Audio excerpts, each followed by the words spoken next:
Everyone, it's good to see all of you. I'm just realizing that I lost connection to one of my systems here. So while I'm getting that all set up in the background here, I just want to welcome you. My name is Charlene Lee, and I'm excited today to be talking about thriving with AI.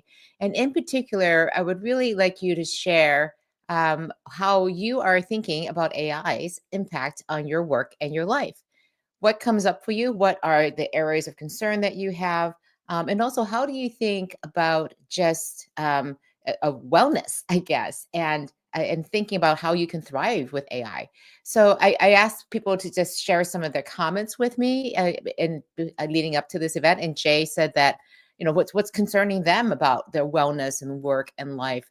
And Jay said, like right now, for example, watching news is not very inducing to your health. I was offline camping this weekend, had no idea what was going on in the world, and came back to find out there are riots going on in LA. So, again, really nice to be able to get away from the news. And again, one of those things, as Jay was saying, that impacts our mental health and our emotional health. Ksenia said that easing back to work after maternity leave it's so important to just take a break and to stay centered and creating space for intention and rest isn't just a nice to have, it's essential.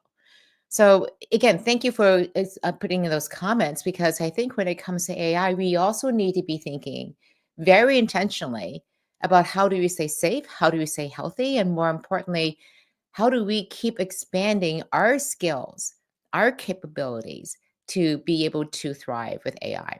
And the reason I've been wanting to talk about this is that there's one comment that I get from people all the time. And let me just show you from the slides. I'll just share what that comment is. Are we going to get lazy with AI?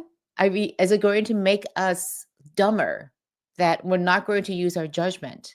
And so, how do we intentionally stay healthy with AI to continue to evolve and to grow and to thrive with it? And so that's my key focus for today. And I would love for you to share again, what are your concerns around how AI is impacting our lives? How do we encourage the healthy use of AI to make sure we do not get lazy, that we do not get soft in the way that we think about things? And so I think in the end, it is about critical thinking. And the concern that we have is that we lose our critical thinking skills because AI is doing the thinking for us. And so I like to say this. There's been a quote that it's not AI that's going to replace us. It's somebody using AI that's going to replace us. And let me just modify that a little bit and to say this instead, that it's not AI. That AI won't replace critical thinkers. It's AI will replace those who don't think critically. And I think this is such a different way to think about this in that if we let AI, if we do get lazy in the way that we use AI, we will lose our ability to do critical thinking. We will not expand our areas of expertise.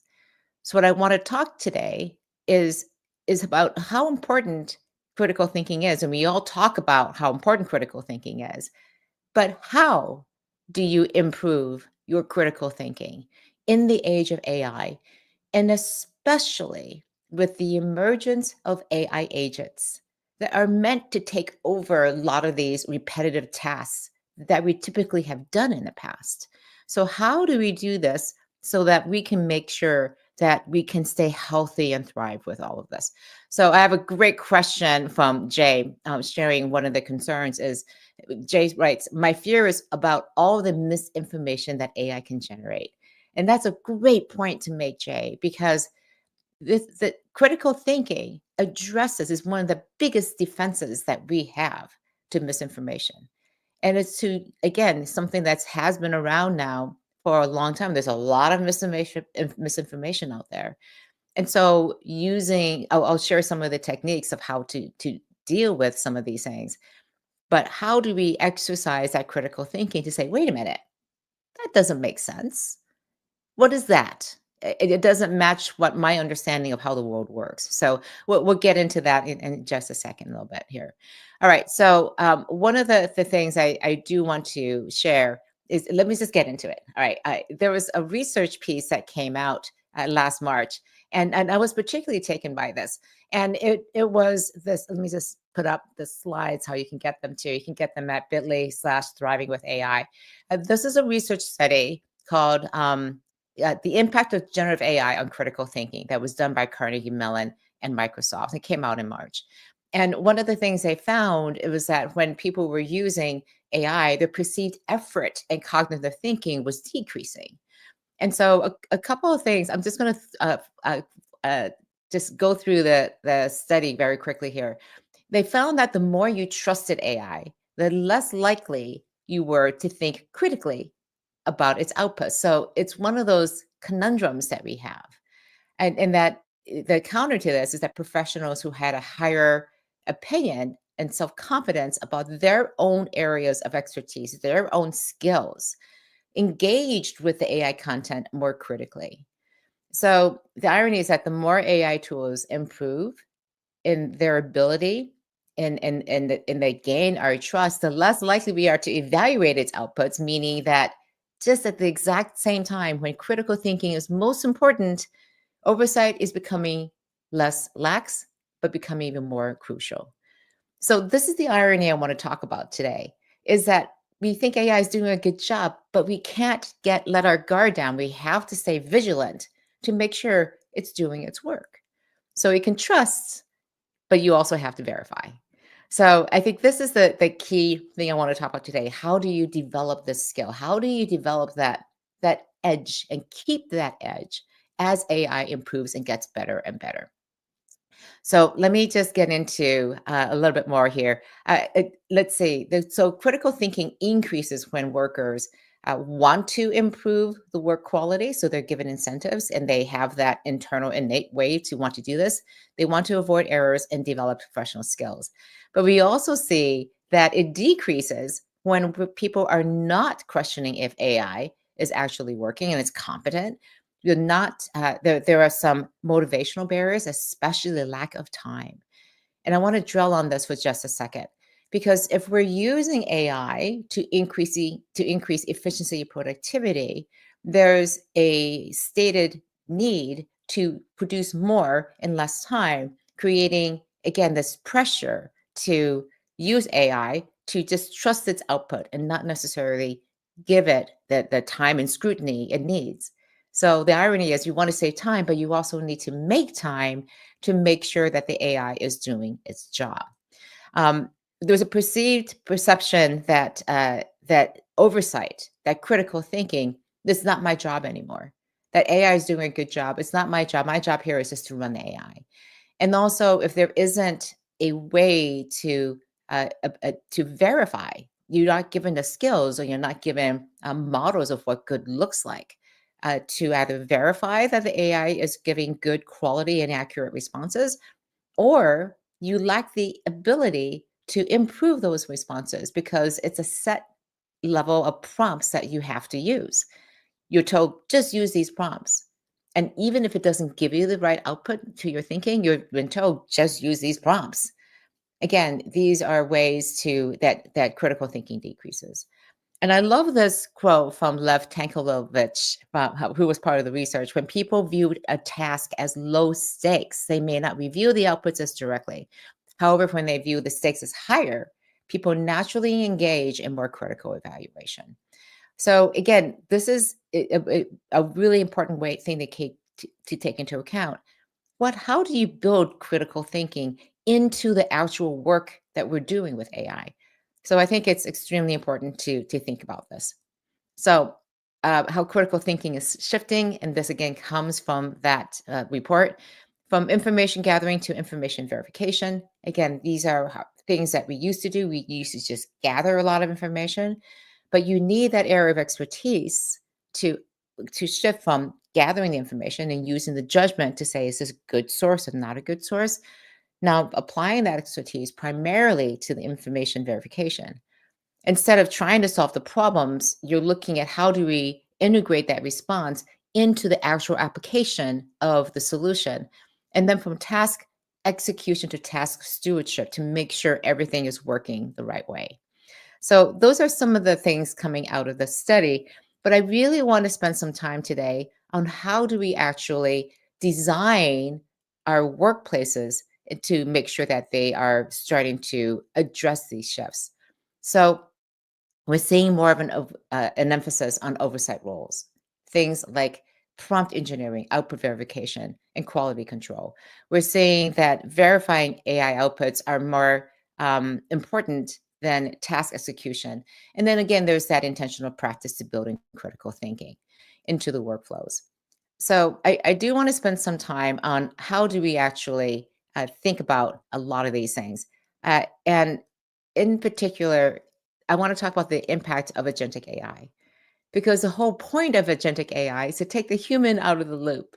And that seems on the surface to say, well, we're moving critical thinking up the ladder.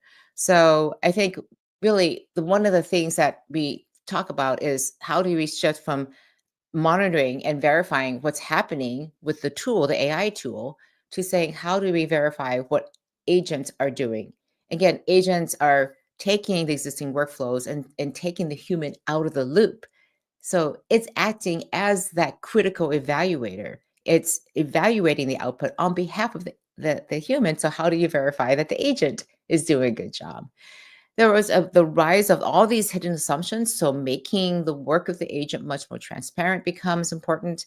And again, the faster decision cycles could potentially lead to more shallow oversight, meaning that you have to increase the level of oversight rather than decrease it. And then we can start losing track of cause and effect. If the output isn't good at the end, what is it that caused it along that whole entire work chain?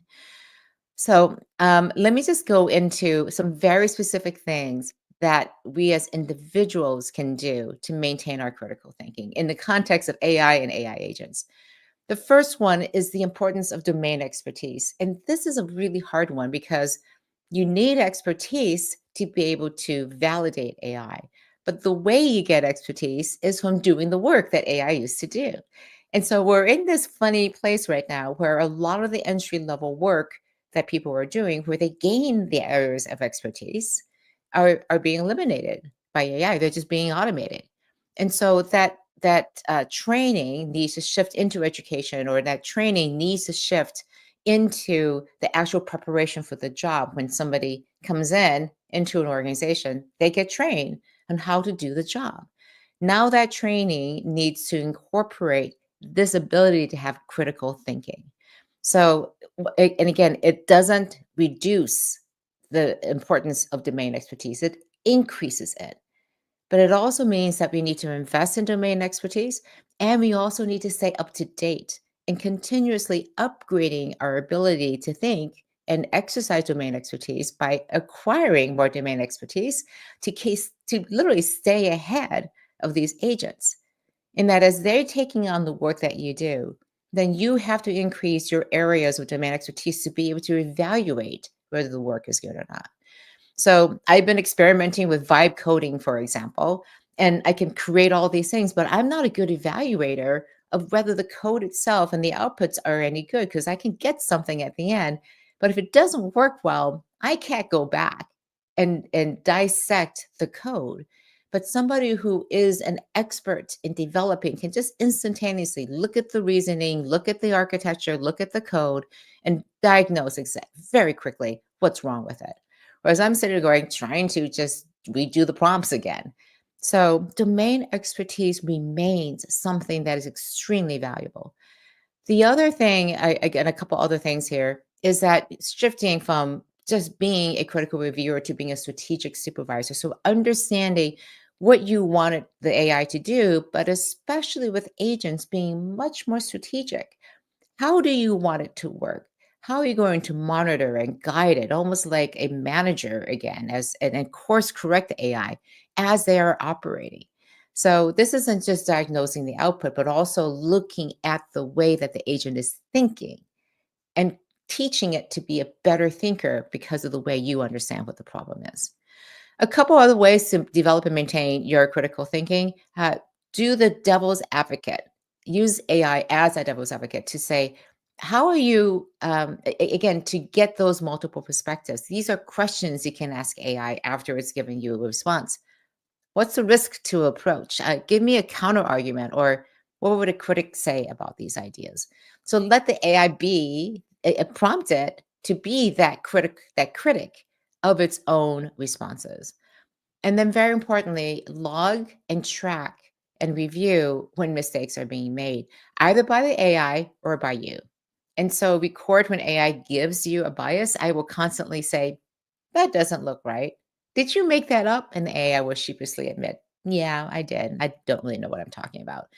So look at that and then train it, give it the feedback. Don't do this with just memory that exists inside many of the models today.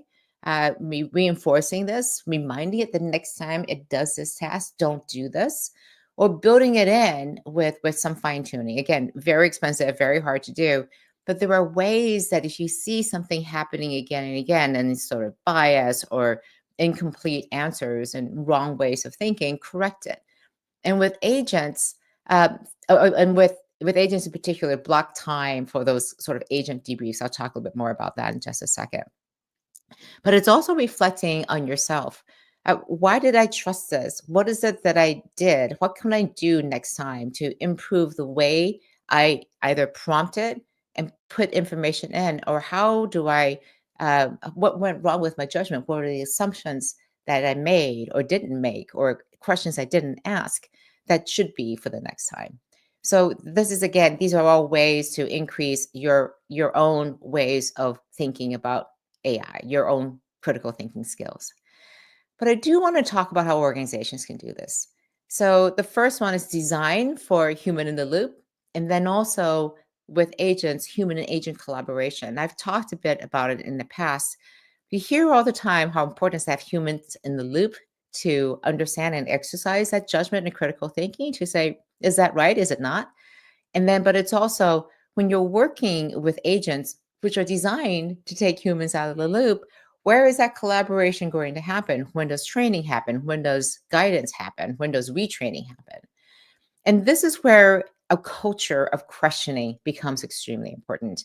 Have these sessions where you're breaking the AI or breaking the agent. It's places where you are asking the five whys. You're asking and testing and seeing how is the AI doing things well or not. You're having these jam sessions literally where people are bringing examples of when AI broke, when it didn't work, and also, how do you mitigate that risk going forward? So, sharing that as an organization, creating time for that is extremely important. And then finally, build it into your culture where you celebrate and reward and recognize when human judgment is important, not just the productivity gains. Highlight the places where this person saw something, used their critical thinking, and then said, this is really important because it elevates the importance of critical thinking. As you saw in the study before, when people didn't think it was part of their job, that's when critical thinking went down. When you recognize and celebrate the fact that somebody did use their critical thinking, that encourages other people to also exercise that judgment when it comes to their work. So I want to take a minute and just say, how important this all is. Because when we are thinking about the ways that AI is going to help us, then we need to think about it not just individually, but also as an organization. All right, let me go on and finish a couple of the other things. This is a best practice that I have trained people on because so often we're replacing Google searches, for example, with AI, and we just use AI as an answer machine. Like, here's my question, here's the answer. And to shift it from that mindset into using it as a thought partner, a first easy step to do is to include this at the end of your prompts. And that is, before you start working on this task, ask me any clarifying questions you may have. And the simple step just shifts your mindset from thinking about this as just give me a response to help me and be my thought partner. I will be here to guide you, and you'll be asking me questions, and we go back and forth, and we're having a conversation. So it's prompting not just the answer, it's prompting a conversation and it's starting that. So I think about the ways to use AI in a way that is tapping into its power, using it as a devil's advocate to check it itself, using it as a thought partner to make you smarter, to increase your critical thinking, to increase your domain expertise, is when we really move from using AI to make us more efficient, to make us more productive, to being better people, to help us thrive. So I encourage you to think about ways that you can use AI to increase your expertise, to increase your critical thinking and judgment. So again, these are little techniques I would love to hear from you, that how important it is, and how the ways that you are increasing your critical thinking with AI. So I have a couple. So I think, yep, those are the slides I have for today. We have a couple of comments here, and I want to make sure we get to some of them. Some great comments here. All right. So Patricia says, sometimes good ideas are the result of concepts marinating for a while. I'm concerned that ensuring creativity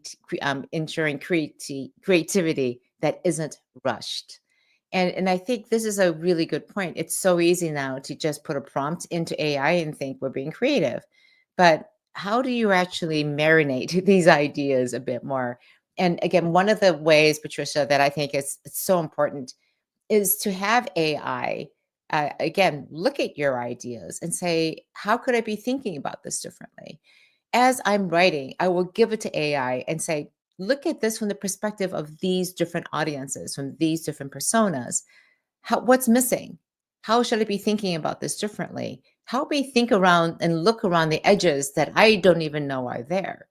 And I love using AI to improve my speed of creativity and thinking, partly because it gives me that time and space to, again, look at these different perspectives, but it also forces me. I can't ignore it. I'm like, I know that I should probably do something, and AI is reinforcing. Yeah, that's something you need to take a deeper look into. Let's see. Jay has a great point that oversight is not synonymous with moral guidance.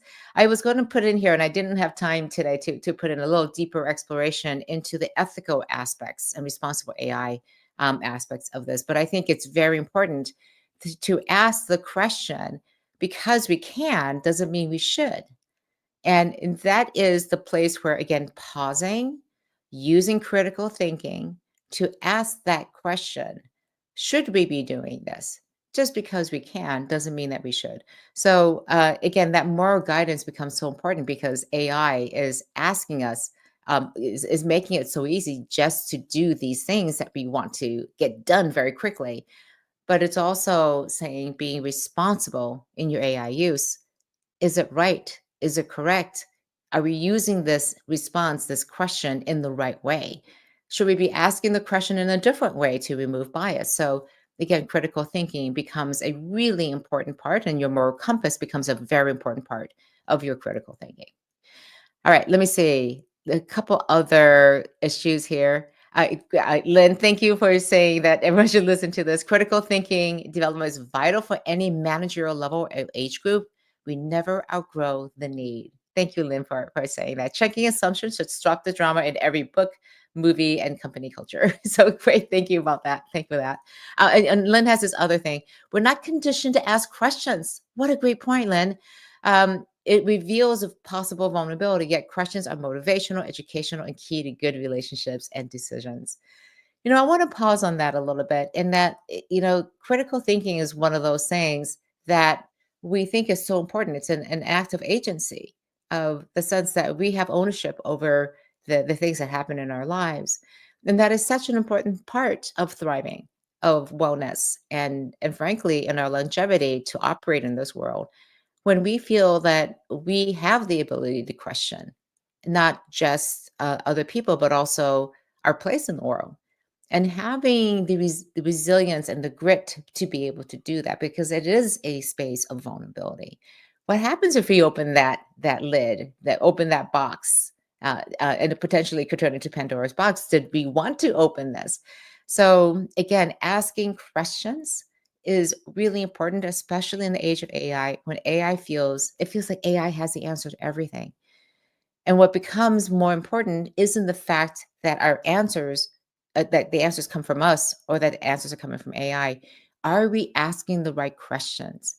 And that's a very human thing that we retain. AI can only answer the questions that we ask it. So, are we asking it the questions that need to be asked? Are we asking them in the right way? And that is the foundation of critical thinking, asking questions, questioning constantly the results that we get, and asking them in a really smart way. All right. Great question from Ethne Swartz here. I am an educator and researcher. My concern is how to make sure that students incorporate this type of approach into our thinking and research. Oh, deep breath here. I think this is such a great question because I touched on it very lightly in talking about the development of expertise. I believe that as knowledge becomes a commodity, because that's what we teach in school, we teach knowledge because it's easy to test for. You have to know this area of knowledge. You know how things work. You have to have the answer to things. And we can test, do you know the answer to these things? And give them a grade. When knowledge becomes a commodity, then wisdom, critical thinking, judgment becomes paramount. And what we need to teach in our schools are those things. And the problem is that those skills are a lot more difficult to measure. So it's hard to test for and it's hard to evaluate students. So it's one of my passion projects. It's the thing that I want to work on next, frankly. And it's how do we test for and develop and see that critical thinking is being developed, that wisdom, the ability to make good decisions are being developed. And the way I think we build it into the way we teach our students today is a lot of these things. Are we asking the questions? Are we learning the process of how to exercise critical thinking? And so instead of having showing the answer, I want you to show me the process at which you arrived at this answer. What did you learn along the way as you were acquiring knowledge? And how did your thinking improve and change over time? So instead of just seeing the final product, I may want to see the drafts. And what you're evaluating is the improvement from draft to draft. Because what you want to reward and increase and show is that you are using and expanding the way you think, not just what the final output is. And if we can teach students how to think better, that's really about, well, from this draft to this draft, you could have asked a different question. You could have advanced it in this way. The original question could have been asked in a different way. And we're teaching that and we're seeing if the drafts and the process improves. So it's a very different way to teach. It's a very different way to learn.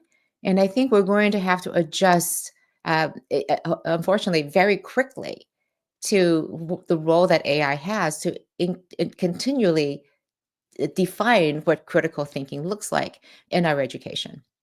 All right. So a couple other points here. Lynn has a point.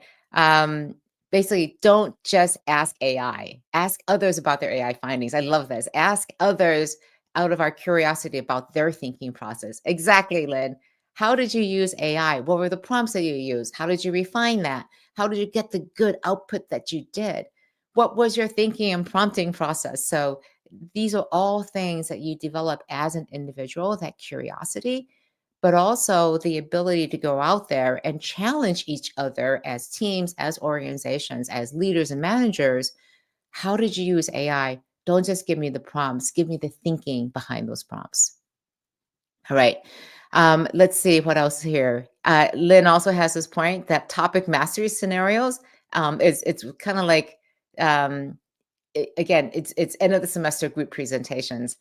How do you draw from your course to address this in real life?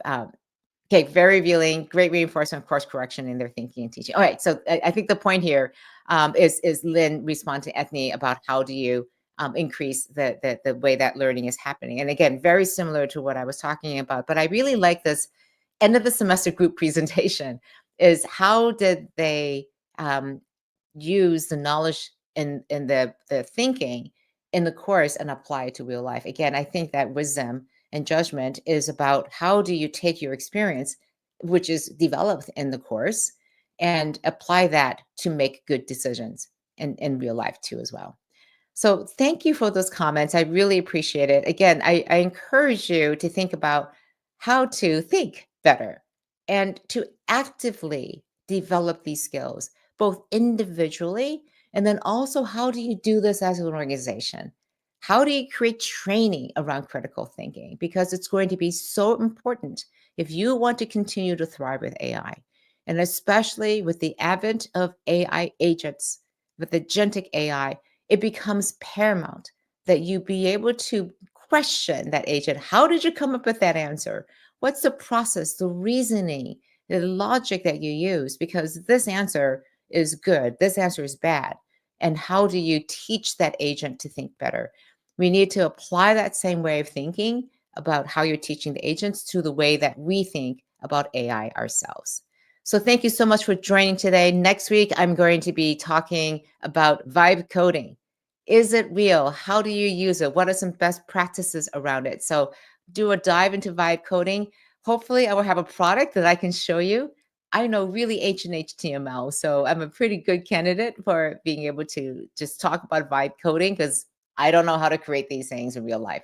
So bring your vibe coding examples next week. Tell me how you're using it, what you're mystified by, and we'll dive deep into that.